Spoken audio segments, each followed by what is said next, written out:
Hello everyone, this is Tim, and hopefully you can hear the sound of my voice over the water behind me. This is my favorite place in the world. I had done a series of videos about this place, I think a couple years ago, but as I was walking here today, an idea for a video popped into my head. Sense of place, and mainly just describing places that are in your campaigns. So as I was walking down the trail to get to this place, I started to think about how on earth would I describe my favorite place on earth if it was in a campaign, if it was in a one-shot. And I just couldn't help but think that there was no way on earth that I would be able to represent this place with words. Even though I probably know every inch of this place, I know almost every single rock here, the way the water flows, the sound of the water, especially during like high, when there's lots of water coming down high levels of water, especially with like the winter melt that's happening right now. And I just couldn't help but think that any description I would do would be inadequate. It would paint a picture that wasn't as vivid as the real thing. And yeah, a lot of these places we describe are made up, fictitious, imaginary, but we want to share that image in our own heads with the players, and sometimes I think we fall short. And then I started to think that might not be so big of a problem, actually, because if the GM doesn't describe everything in detail, the players then can fill in the gaps in their own imagination. They can fill in the colors and the sounds, and sort of get into that mind's eye sort of approach to things. And I know when I'm a player sometimes I do that. I do fill in the blanks. I do try to paint a mental picture, like some sort of Picasso image in my head. And then it also made me think about famous painters and how they have discovered that often the canvases they have had multiple paintings on them. They painted something and they covered over it, and then they painted something else and covered over it. And it made me think of places, and that there's been so many people that have come to this place. There's memories here. I don't know, what philosophy this might be, but like the idea of a place having a soul, or sort of like a combined amalgam of experiences, sort of popped into my head, and how that could be an actual thing in an RPG campaign.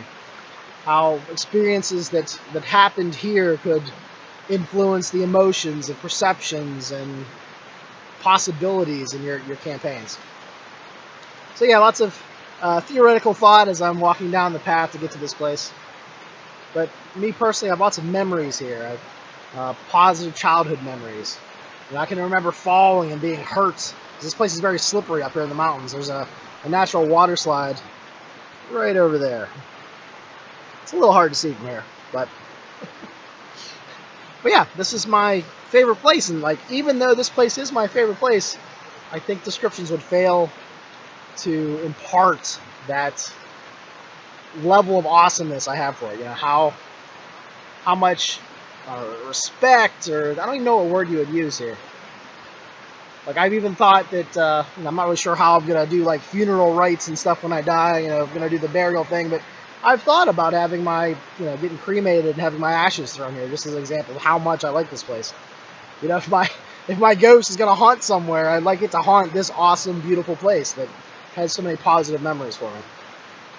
So yeah, the white caps on the tops of the rapids, the way the water sort of spurns up from different places where there's rocks underneath, the shimmering of the wet rocks in the sunlight, the way that the mountain laurels sort of drape and hang, yellowing and browning on the edges, the way the bark sort of looks almost wet, even though it hasn't rained here. There's just a moisture in the air. There's like an energy that is hard to describe, especially during winter melt right now, where there's lots of flowing of water. You can almost see erosion happening right before your eyes. You'll see trees sometimes being pushed down through the water, large branches that have broken off somewhere upstream. And you can also see the signs of other intelligent life forms, other people. People like to stack up small rocks. I think they're called dolmens, but I could be wrong about that. I should have looked that up before I came. But those are really interesting to see, that you can tell that someone else was here. Someone has marked a particular spot with their presence. The experience is, the XP was given to the rocks, something like that. Yeah, I just like the rocks and the way the moss covers them, the shimmering green of the algae that's right below the water's surface, especially on the very shallow level of water going down some of the rocks. I'll take you on a little walk here. Hopefully I don't fall in and ruin my camera. But it's hard to tell. Right, where are you at? Right about here. The water is only like an inch deep, and it's just coating the surface of the rock. And algae is there, and it's very slippery. You can really hurt yourself up here. I often tell parents, don't hold the hands of your children, because the first thing you do when you fall is you grab hold. And I've seen parents grab their kids and literally shove them underneath them before they fall on top of them. So it's one thing to concern yourself with up here. But yeah, it's just beautiful. It's stunning. There's so much green around the rocks and the water. I guess it's very elemental up here. Just need to start a fire and they'd all be pretty much covered. But yeah, just watch the water just flow down.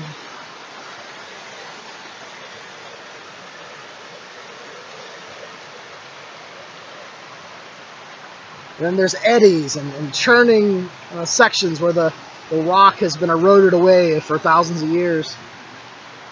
You can see where it's cut through the rocks. Just gonna take you on a little walk here.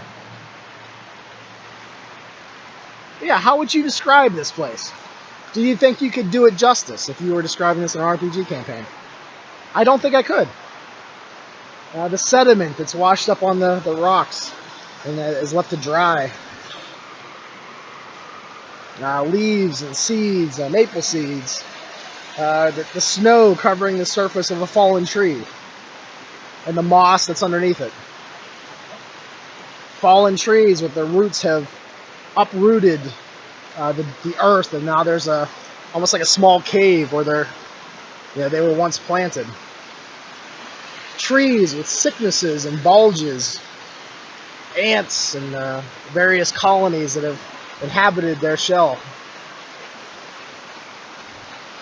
The speed of the water, the motion of the water, the eddies and currents, the wall of water at the bottom there where the natural rock water slide, the water on top of it, slams into the pool at the bottom there.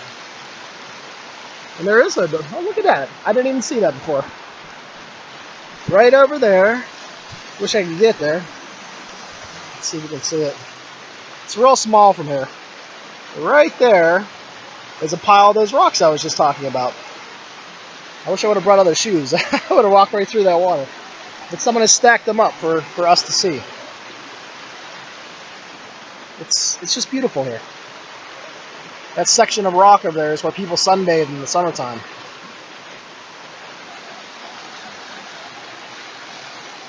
There's a hillside on the back here. It's almost too steep to climb.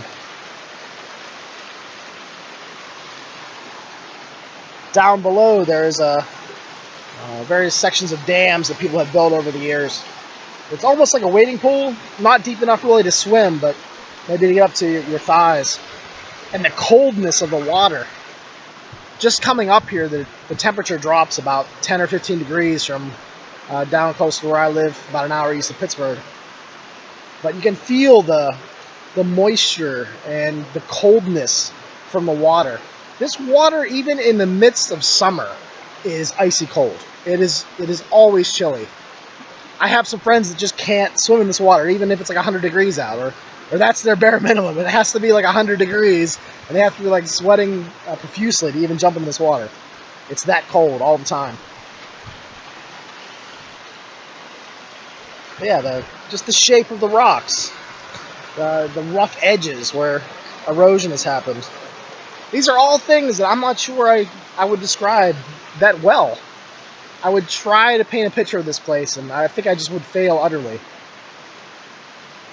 So yeah, how would you describe this place?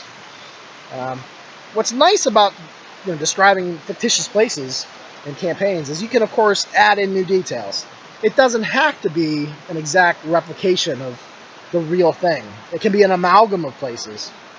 There's another natural water slide in Ohio Pile, which is another national park. It's really rough. You have to wear like 3 or 4 pairs of like jean shorts, and even then your tailbone hurts, and it's sort of that like rough pain where you laugh because it hurts so much, but it's also sort of fun because you're getting like bashed and thrown around by the power of water. So it's a little bit of risk and danger and excitement because of it. But yeah, I've actually I got my picture of the paper once because I slid down this water slide on my back, and the only thing you can see is my like Converse shoes up in the air. If I can find a picture of it, I'll try to tag it on the end of the video. But it actually looks like I'm naked, and you can just see like Converse shoes sticking up in the air. So it's kind of funny. But yeah, so literally, we start here, and I just run and throw myself onto the rocks down there, like sort of like a volleyball player diving for a volleyball. And people always think, doesn't that hurt? Doesn't that hurt? And there's a sort of technique I have where I put my hands down first and lower myself down as I go. But yeah, you're a little sore the next day, but it's worth it. It's fun. There's pockets of water over there away from the main current. And they sort of pool and eddy and trickle down through various small pools until it meets back up again with the water. There's evergreens here, laurel trees, all kinds of things. Lots of rotting vegetation. Fallen trees of yesteryear that are slowly turning into soil. Yellow leaves in addition to the green ones on the laurel tree here and there throughout. Rhododendron, I think is the correct term actually. Rotting branches that are just waiting to crack off. Signs of man-made tampering with the natural landscape. Yeah, the signs of intelligent life. And how they're trying to tame nature and failing utterly. Yes. How would you describe this place? Could you describe it? That's my question. While I'm up here, I'm just going to show you some more sights and sounds, but it's it on the talking. So.